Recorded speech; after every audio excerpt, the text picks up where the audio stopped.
복된 소식 아름다운 소리 AM 1590kHz 시카고 기독교 방송입니다.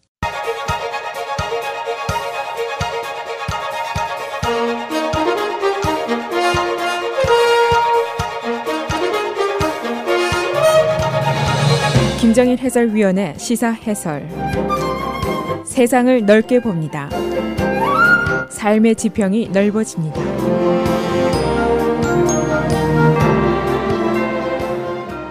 시사 해설입니다.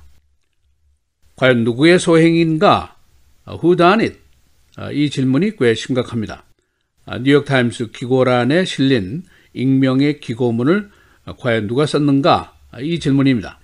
이 기고문과 그리고 워싱턴 포스트의 밥 우드워드 기자의 책 Fear, 이 반응이 보통 일이 아닙니다. 어제 하루 종일 Not me, 난 아니야 라는 성명서가 약 20여 명의 장관 그리고 고위 보좌관, 심지어는 부통령에서까지 나왔습니다. 이런 상황이 충성 맹세를 중요하게 생각하는 트럼프에게는 여간 괴로운 일이 아닐 것입니다. 그래서 화이트하우스 내에서는 범인 색출에 열심이고 그런가 하면 온라인상의 도박 웹사이트에서는 과연 누가 이 글을 썼을까? 도박사들의 베딩이 한창이라는 보도도 있습니다. 이 기고문과 책의 기본 내용은 트럼프의 실정을 고발하는 것들인데, 그러나 트럼프 쪽에서는 나름대로 할 말이 있습니다. 18개월 동안에 이렇게 일을 많이 한 대통령이 있으면 나와봐라, 이런 주장입니다. 이 지구상에서 가장 큰 권력이 자리 잡고 있는 화이트하우스 내에서 지금 벌어지고 있는 대통령과 그의 부하들 사이에서 벌어지고 있는 충성과 배신, 또 영웅과 반역자, 격렬한 충돌은 한편의 드라마가 돼서 지금 전개가 되고 있습니다. 그래서 오늘은 이 고발장이 나온 이후에 벌어지고 있는 일들을 어떤 상황인지, 또 트럼프 대통령 측의 반론은 무엇인지, 과연 누구의 소행인가, 이 추적의 기법 등을 소개해 보겠습니다. 이 익명의 기고문을 게재한 뉴욕타임스의 보도에 따르면 화이트하우스에서 지금 의심을 하는 사람이 대충 한 12명 정도 됩니다. 그래서 지금 화이트하우스에서 거론이 되고 있는 색출 방법은 첫째로 거짓말 탐지기를 동원해서 조사를 하자 하는 생각이 있고, 그 다음에 서명하는 그 진술서를 받자, 이 진술서는 나중에 법원에서 유효한 것으로 하자, 그런 의견도 있고, 또 그 밖에 전문가들의 힘을 빌려서 기고문 쓴 사람의 문장이라든가 단어 사용이라든가 이런 것을 조사하자, 그런 의견도 있습니다. 여하튼 지금 도박사들이 제일 의심을 하는 사람은 바로 마이크 펜스 부통령이라는 보도입니다. 그 이유가 있는데, 그가 지금까지 여러 번 한 연설문과 기고문 중에 자주 쓴 단어가 있습니다. 바로 북극성, 로드스타, 그런 단어인데, 이 단어가 이번 익명의 기고문에도 자주 나오게 됩니다. 그런데 이 북극성이라는 단어를 최근에 쓴 사람이 또 있습니다. 바로 헨리 키신저 박사입니다. 고 존 맥케인 상원의원의 장례식에서 조사를 할 당시에 이 단어를 사용을 했었습니다. 그래서 그 자리에 참석했던 고위 관리들, 장관들도 의심을 받고 있습니다. 그날 참석자는 존 켈리 비서실장을 비롯해서 존 볼턴 안보수석, 또 루디 줄리아니 변호사, 트럼프의 딸인 또 사위인 이방카와 제리드 쿠스너가 참석을 했었습니다. 여하튼 도박사들은 마이크 펜스 부통령에게 제일 돈을 많이 걸고 있다는 보도입니다.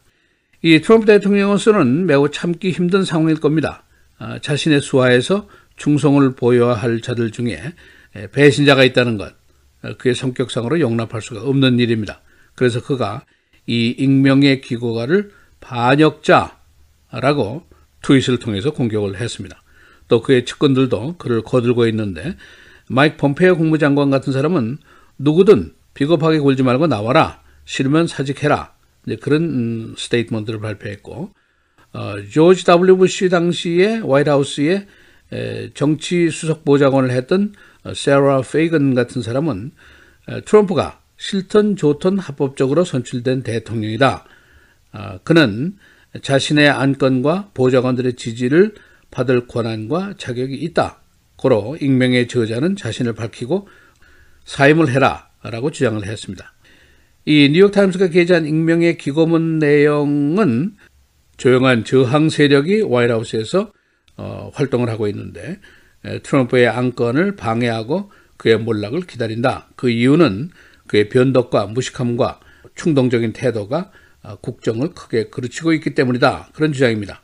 그러나 트럼프 측의 반론은 이것은 진보계 언론의 조작이고 거짓말이다. 화이트하우스 내에 있는 딥스테이트의 반란이다. 이런 주장입니다. 그가 과연 무명의 영웅인지 아니면은 비겁한 첩자인지 또는 이런 행위가 명예스러운 것인지 아니면은 불명예스러운 것인지 이런 것은 보는 사람의 기준에 따라서 의견이 각각 다를 것입니다. 지금 당장 떠오르는 질문은 누구의 소행이냐 여기에 이제 달려 있습니다. 사건 자체가 엄청난 것이고 소위 human interest, 인간적인 흥미라는 것은 항상 대결, 싸움 이런 데 더 집중되는 성향을 갖고 있습니다. 지금 누가 이 글을 썼는지를 아는 사람은 뉴욕타임스의 op-ed 편집장 한 사람뿐입니다. 심지어 화이트하우스의 출입기자도 모르는 사실입니다. 이 화이트하우스가 밝힌 것 중에 그가 senior official이다. 소위 고위 관리다라는 말뿐인데 그런데 지금 행정부 내에 고위급으로 분류되는 관리는 수없이 많습니다. 그래서 이 말은 크게 도움이 될 수가 없는 것이고 이 언론의 생리를 잘 아는 분석가들의 분석을 보면은 가정을 해서 정부의 중간급 간부가 신문사에 와서 여차한 내용인데 익명으로 좀 실어주시오 하고 부탁을 하면은 언론사 측에서는 당연히 no를 할 것이라는 겁니다. 책임이 따르기 때문이고 그 내용이 현직 대통령을 무차별 공격하는 내용이기 때문입니다. 그리고 또 한 가지 언론의 생리상 저자의 이름 없이 누군가를 비난하는 내용을 취급하는 것은 사실은 금기로 되어 있습니다. 또 기자의 생리상 언제나 인용을 하는 것을 중요하게 생각하는데 말한 사람을 밝히고 누가 언제 어디서 무엇을 왜 이것을 기사의 수칙으로 준수합니다. 그래서 이런 정도의 내용이라면은 쉽게 언론사에서 취급하지 않을 것이라는 것은 당연한 일이고 이 게재를 결정한 사람도 중간 간부급이 아니라 편집국장급일 것이다. 그리고 기고자라든가 또는 기고를 부탁한 사람은 분명히 굉장한 high ranking official일 것이다. 아주 최고위급 관리일 것이다. 이런 추측이 가능합니다. 이 고위급 관리가 누군지는 사실은 아무도 지금 모릅니다. 또 이것이 언제 밝혀질지도 아무도 모릅니다.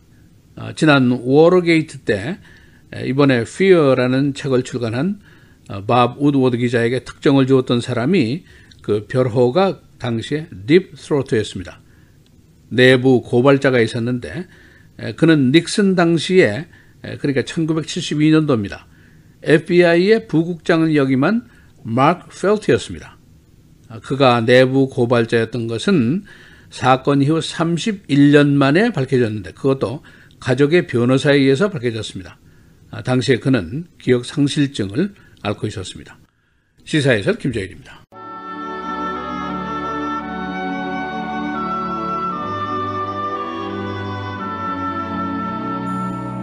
아버지가 아들을 세상의 구주로 보내신 것을 우리가 보았고 또 증언하노니 누구든지 예수를 하나님의 아들이라 시인하면 하나님이 그의 안에 거하시고 그도 하나님 안에 거하느니라.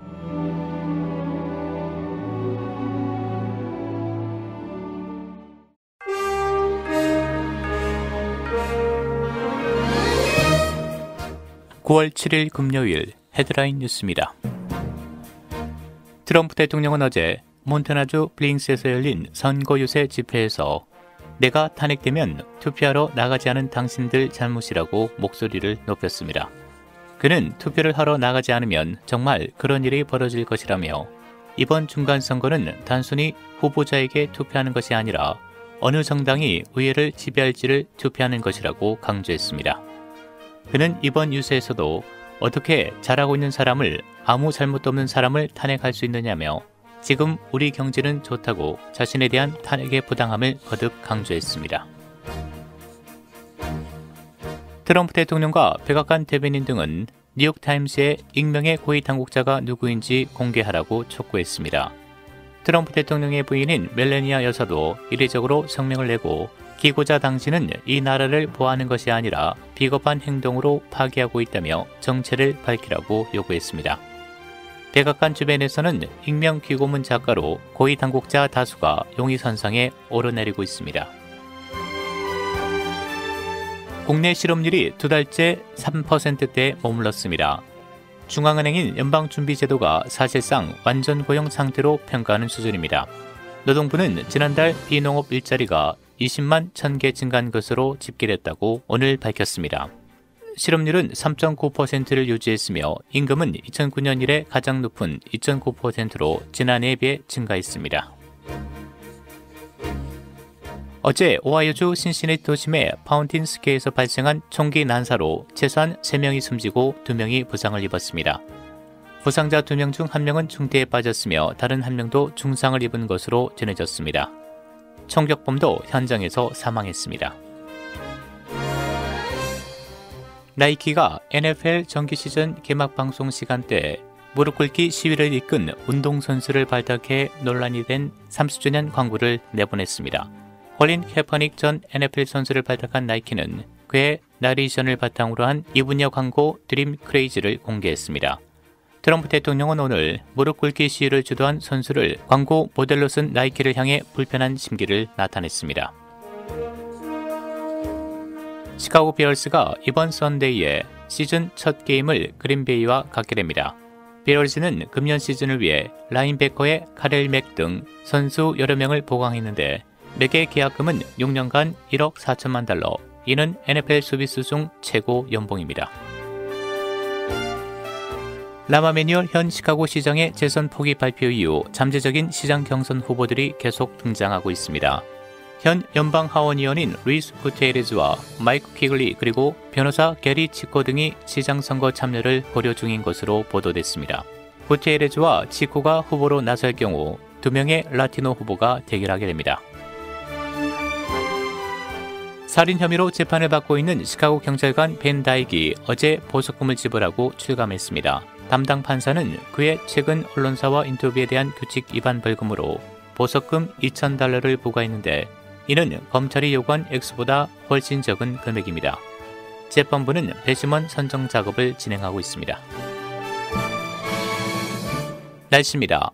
오늘 흐리고 다소 강한 바람도 불겠습니다. 낮 최고 70도, 밤 최저 62도. 내일 토요일 흐리고 비, 낮 최고 69도, 밤 최저 59도. 주일 흐리고 오전 한때 비가 내리는 지역이 있겠습니다. 낮 최고 65도, 밤 최저 58도.